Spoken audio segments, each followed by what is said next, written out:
called problems.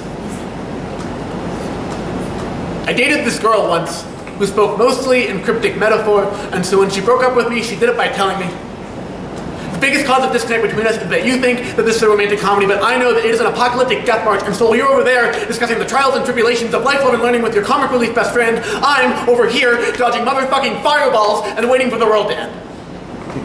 And when I asked her what that meant, which was fair, because that was a lot for one text message, she said that she felt lonelier with me than she did without me, sadder when I was touching her than when I wasn't, and that didn't seem like the basis for something positive.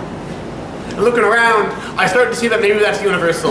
She's lonely, he's lonely, I'm lonely, dudes selling hot dogs are lonely, the whole goddamn world is lonely, so let's caress each other carefully, hold each other forcefully, and love each other sparingly, but sincerely and wholeheartedly and all-encompassingly when we do. Because it's like my buddy Greg likes to tell me, that we're all just going to be dead one day, and things haven't quite been the same around here ever since January Prairie died, so let's pick up our remotes and pick each up our spirits and pick each other's noses, because we really are all going to be dead one day, and we'll spend all the days we have before that learning and building and creating shit, and finally divorcing ourselves from our petty, personal, self-aggrandizingly existential 21st century, first world, first person problems.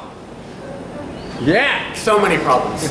First person problems. My bike is busted, my rent is due, my socks smell like weed because I keep my weed in my sock drawer, and I don't know how to tell my girlfriend that some nights I think I love her, and some nights I think I hate her, and some nights I just think I'm happy to be sharing a bed with someone. Second person problems, you gotta go, dude. You gotta get the fuck out because you are toxic and you are a mess and you are a cancer. You have to go, you have to go, you have to go. This is not negative self-talk, this is you. Third person problems, he hates himself. He hates his life, he hates his dead-end job and dead-eyed wife and the sort of dead-eyed looks he gets from all the gonna die passerbys. He hates his manager, and he hates his prospect. He hates the picture of Nicolas Cage that he kisses on the forehead for good luck every morning. It never works. His car popped the tire just the other day. First person plural problems.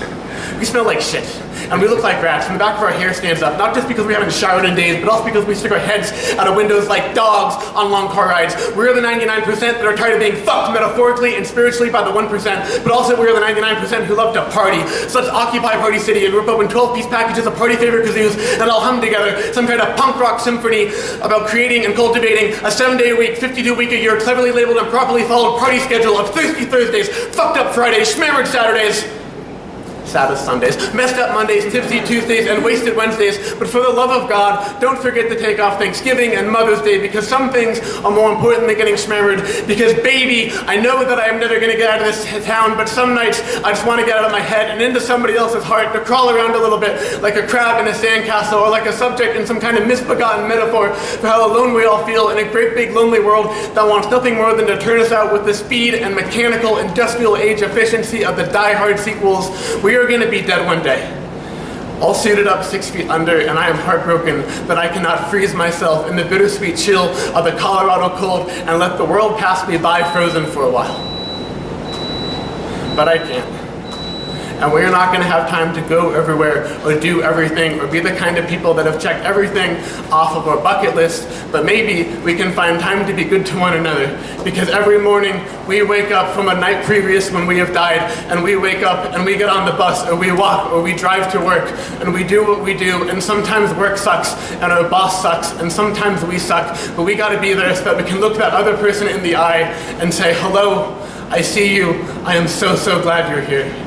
Thank you.